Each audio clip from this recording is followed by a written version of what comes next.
तुम क्या हो? कैसे इतनी जल्दी इस लेवल पर पहुंच जाना? करण मुस्कुरा रहा था। वो बताना चाहता था कि पिछले जन्म में जब वो कर्ण था तब गुरु परशुराम ने उसकी कई कुंडलियां खोल दी थीं, जिसकी वजह से उसके पास योगिक शक्ति को देखने की शक्ति आसानी से आ गई। इसीलिए वो सब कुछ बहुत आसानी से कंट्रोल कर पा रहा था। लेकिन वो चुप रहा और हंस दिया। वो लोग उस दिन वापस महल लौट आए। करण को उसके कमरे में छोड़ते हुए अनुभव अचानक से उससे बोल पड़ा। करण, तुम्हें पता है तुमने आज जो किया है उसे करने में मुझे और विशाल भैया को 8 साल लग गए। ओह, तुम कुछ अलग हो। जी पता नहीं।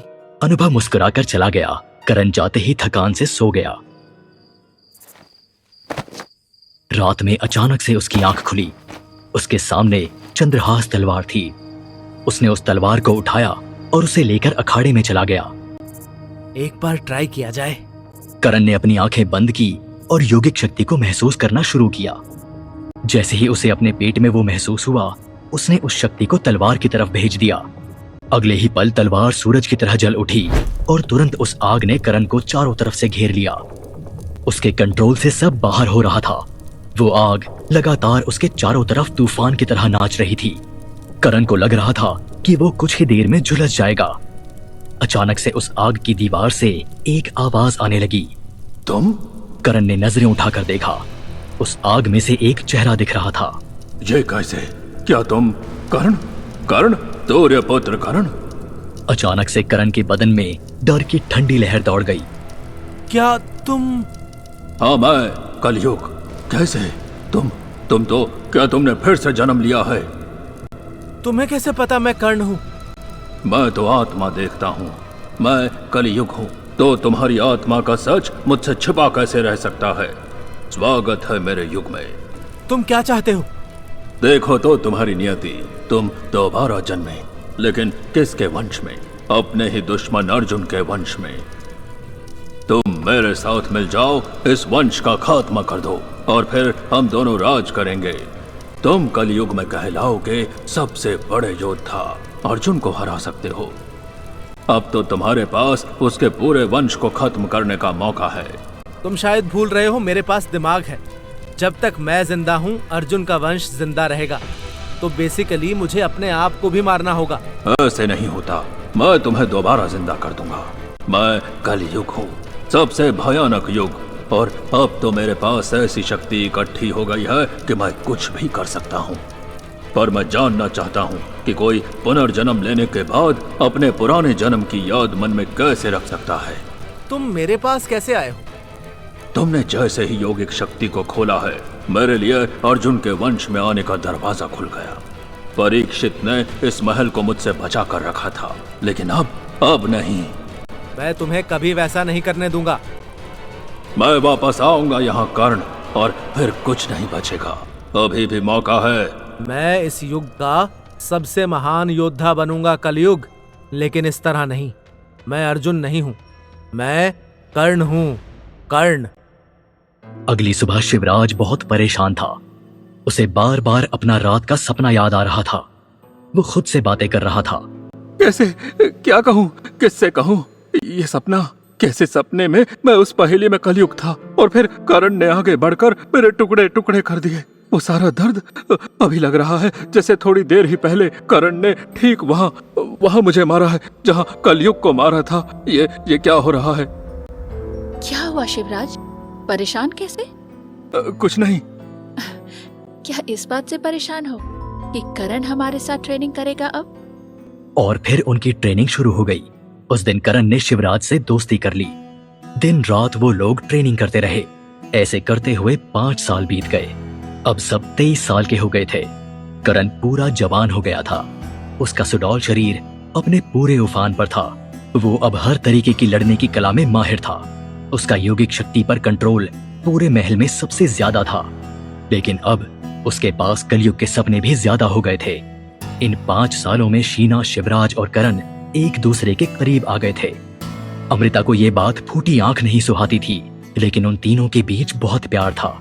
एक दिन ट्रेनिंग के बाद अचानक से करण बोला, टाइम आ गया है शिवराज। किस बात का? हमें लाल इमारत के पास जाना है। क्यों?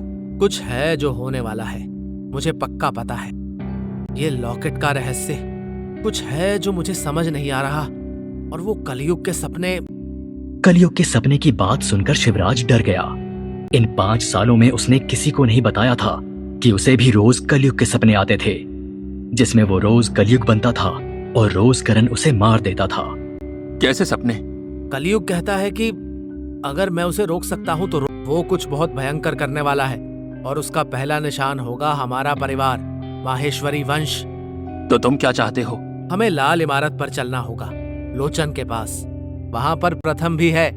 तुम्हारा मन नहीं अपने भाई से मिलने का? वो भी 5 सालों से वहां पर लोचन के साथ योगिक शक्तियों को नए तरीके से सीख रहा है। मुझे पता चला है कि लोचन का अतीत ही हमारे लिए रास्ता खोलेगा। ये बातें तुम्हें बताता कौन है? सपने। तुम्हें पता है ना कि शीना बहुत दुखी है। मैं बात कर लूंगा। करण उसके बाद विशाल माहेश्वरी से मिलने चल दिया। विशाल माहेश्वरी ने उसकी बात सुनी और उसे जाने की परमिशन दे दी। बस उसे एक हिदायत दी। याद रखना करण, योगिक शक्तियों का इस्तेमाल लोग काले शैतानी जादू के लिए भी करते हैं, उससे बचकर रहना। शीना से करण की बहुत बहस हुई। करण ने उसे अपने आप से दूर किया और वहां से निकल पड़ा। 5 साल बाद वो वहां से निकला था। बनारस से निकलकर वो लाल इमारत की तरफ चल पड़ा। भारत के उत्तर के कोने में, उत्तराखंड के पहाड़ों पर, सहस्त्रधारा के पर्वतों के बीच। जब करण वहां पहुंचा तब तक उसने अपने कपड़े बदल दिए थे। उसने एक गाइड को पकड़ा और वहां के महल में घूमने के लिए चुन लिया। ये महल योगी संहिका ने बनवाया था, 5 टावर की निर्माता। संहिका राजा परीक्षित के समय की एक योगी थी। कलयुग के आने पर उन्होंने संसार की रक्षा के लिए 4 इमारत बनवाई जो टावर के रूप में है। पहले वही टावर की देखरेख करती थी, और ये महल वो आखिरी जगह है जहाँ योगी संहिका को देखा गया था। उसके बाद वो अचानक से दुनिया से गायब हो गई। उन्होंने इस महल में आने से पहले सबको कह दिया था कि वो अब दुनिया से अलग रहना चाहती है। मैं ये कहानी जानता हूँ। ये बताओ, इस महल के बाद किसी ने उन्हें ढूंढने की कोशिश नहीं की? नहीं, उनके सारे निशान मिट गए या फिर उन्होंने मिटा दिए। उनके शागिर्दों ने उनको ढूंढने की कोशिश की, लेकिन कोई भी उन्हें ढूंढ नहीं पाया। कोई अफवाह या वैसा कुछ? हाँ, कुछ कहते हैं कि वो कलयुग से लगातार लड़ रही है, अदृश्य रूप में। इसी वजह से दुनिया बची हुई है। कुछ कहते हैं कि वो हिमालय में चली गई है कल्कि को ढूंढने। कुछ लोग कहते हैं उनको ऐसी बीमारी हो गई थी जिसका इलाज असंभव था, और फिर वो अकेले में मृत्यु लेने चली गई।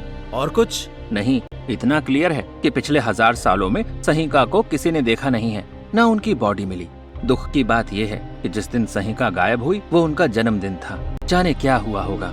मुझे तो लगता है वो कलयुग से लड़ रही है। ऐसा क्यों? क्योंकि उनके जाने के कुछ दिन बाद ही काली इमारत अपने आप आ गई थी। काले जादू करने वाली तांत्रिक ही कलयुग को बुला रहे थे। उनका मानना था जब तक कलयुग अपने चरम पर नहीं पहुंचेगा तब तक कल्कि नहीं आएगा, और तभी सतयुग शुरू होगा। लेकिन अगर योगी संहिका इतनी ताकतवर थी तो क्या एक मामूली तांत्रिक या 2 मामूली तांत्रिक उन्हें मार सकते हैं? कलयुग भी जब उनसे डरता था। मैंने तो सुना है कि उन्होंने ही राजा परीक्षित को वो शक्ति दी थी कि वो बहुत दिन तक कलयुग को रोके रहे थे। तो वो ऐसे तांत्रिकों से कैसे हार जाएंगी? अरे भाई साहब, मुझे भी इसकी जानकारी नहीं थी। खैर, वैसे जो काली इमारत में तांत्रिक रहते हैं वो भी इस बात से मना करते हैं कि उन्होंने योगी संहिका को मारा है। करण के मन में लेकिन कुछ चल रहा था। उसने जैसे कलयुग को देखा था वो शक्तिशाली था। वो अपने प्यादों के जरिए काम करता था, मतलब वो अपनी शक्ति बढ़ा रहा है, और संहिका उसे रोके हुए थी। ऊपर से माहेश्वरी खानदान। योगी संहिका, क्या तुम सच में नहीं हो? करण को योगी संहिका के बारे में बहुत कुछ पता चला था। उसे कहीं ना कहीं यह भी लगता था कि संहिका को वो कैसे भी जानता है। कोई पुराना संबंध। उसके सपनों में बहुत बार एक योगी आई थी जो उसे अपने पास बुलाती थी, लेकिन जैसे ही करण उस योगी के पास पहुंचता था कलयुग उसे अपने पास खींच लेता था। उसे पता था कि कलयुग को रोकने का तरीका संहिका के पास था। अगर कर्ण का पुनर्जन्म हुआ है तो यूं ही तो नहीं हुआ होगा। कृष्ण ने सोच समझकर उसे इस युग में, इस समय में भेजा होगा। करण जब महल के अंदर पहुंचा तो वो संहिका की पेंटिंग के सामने खड़ा हो गया, और अचानक से उसे कुछ दिखने लगा। एक लड़का घास पर लेटा हुआ था और एक सुंदर लड़की, दोनों हंस रहे थे।